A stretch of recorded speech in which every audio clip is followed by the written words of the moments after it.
কতটা ইররেসপন্সিবল হলে গোটা জাতিকে আজকে একটা শূন্য অবস্থায় ফেলে দিয়ে তিনি এইভাবে চলে গেছেন। এখান থেকে বোঝা যায় তার যে আসল চরিত্র, সেই চরিত্র।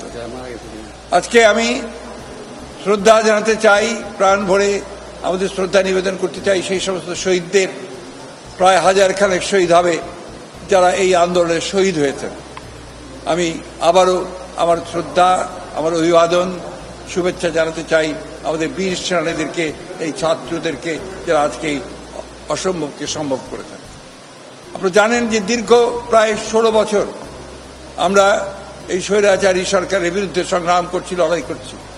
ইতিমধ্যে তারা আমাদের দেশনেত্রী বেগম খালেদা জিয়া, আমাদের চেয়ারপারসন, তাকে অন্যায়ভাবে সাজা দিয়ে তাকে কারাগারে পাঠিয়েছে। আমাদের হাজার হাজার নেতা কর্মীকে তারা অন্যায়ভাবে সাজা দিয়ে জেলে দিয়েছে। আমাদের প্রায় 60 লক্ষ মানুষের বিরুদ্ধে তারা মিথ্যা মামলা দিয়েছে এবং অকথ্য নির্যাতন নিপীড়ন চালিয়েছে এই হাসিনার সরকারের যারা দায়িত্বপ্রাপ্ত ছিলেন বিভিন্ন বিভাগে। আজকে অর্থনীতিকে ধ্বংসপ্রাপ্ত করেছে, রাজনীতিকে ধ্বংস করেছে, সব মিলিয়ে দেশকে তারা ধ্বংস করে দিয়ে চলে গেছে। আল্লাহর কাছে অশেষ শুকরিয়া আদায় করি যে আল্লাহর অশেষ রহমতে আজকে এই ভয়াবহ দানবের হাত থেকে জাতি, দেশ আজকে মুক্তি পেল। আজকে আমি ধন্যবাদ জানাতে চাই দেশপ্রেমিক সেনাবাহিনীকে যে তারা আজকে উপযুক্ত সময়ে পদক্ষেপ নিয়েছেন। পদক্ষেপ নিয়ে তারা আজকে এই আমাদেরকে সমস্ত রাজনৈতিক দলগুলোকে তারা আজকে এখানে ডেকে নিয়ে এসেছিলেন আলোচনা করার জন্য। তারা যারা আন্দোলনের মূল নেতা, ছাত্র নেতা, সমন্বয়, তাদের সঙ্গে কথা বলছেন, কথা বলে নিয়ে এসেছেন। তারা রাষ্ট্রপতির সঙ্গে আজকে কথা বলে কতগুলো মৌলিক বিষয়ে সিদ্ধান্ত হয়েছে। সেই সিদ্ধান্ত প্রথমটি হচ্ছে সেটা হচ্ছে যে পার্লামেন্ট ভেঙে দিয়ে অতি দ্রুত একটি ইন্টারিম গভর্নমেন্ট, অন্তর্বর্তীকালীন সরকার গঠন করা হবে নির্দলীয় সরকারদেরকে নিয়ে। আজকে সিদ্ধান্ত হয়েছে যে দেশনেত্রী বেগম খালেদা জিয়াকে অবিলম্বে কোনো কালক্ষেপ না করে তাকে মুক্তি দেওয়া হবে।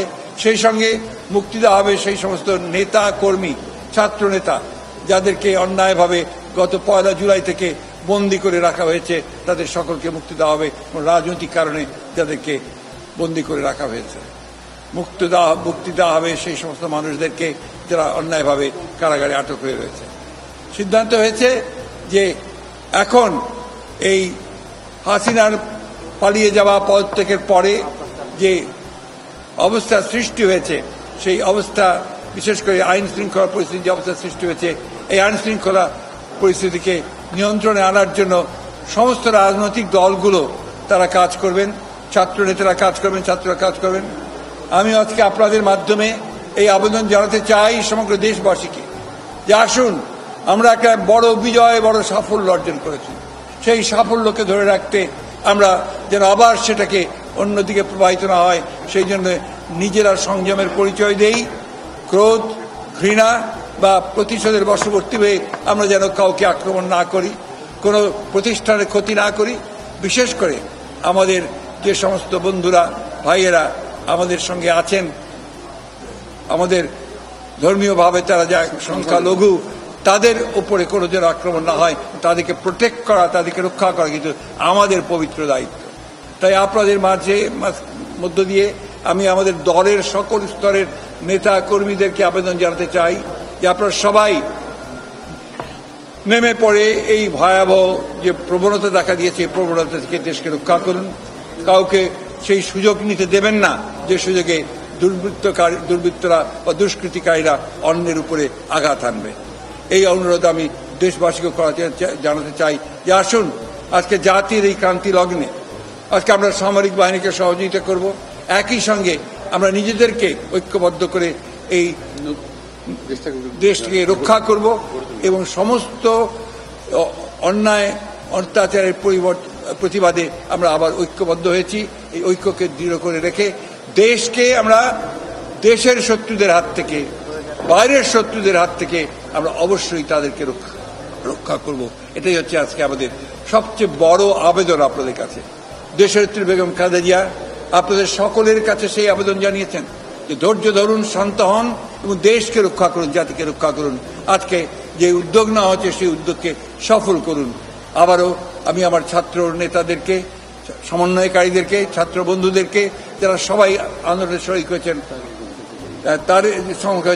তাদেরকে আমরা আজকে সহযোগিতা করি এবং তাদেরকে অভিবাদন জানাই।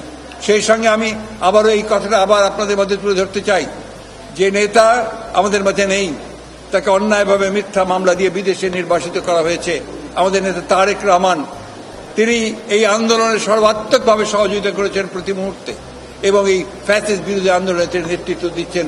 তাকেও অবিলম্বে দেশে ফিরিয়ে নিয়ে আসার জন্য আমরা সব রকম ব্যবস্থা গ্রহণ করেছি। ইনশাআল্লাহ সেটা আমরা সফল হব। আপনারা সবাই ধৈর্য ধরুন, শান্ত থাকবেন, আপনারা সবাই ভালো থাকুন, সুস্থ থাকুন।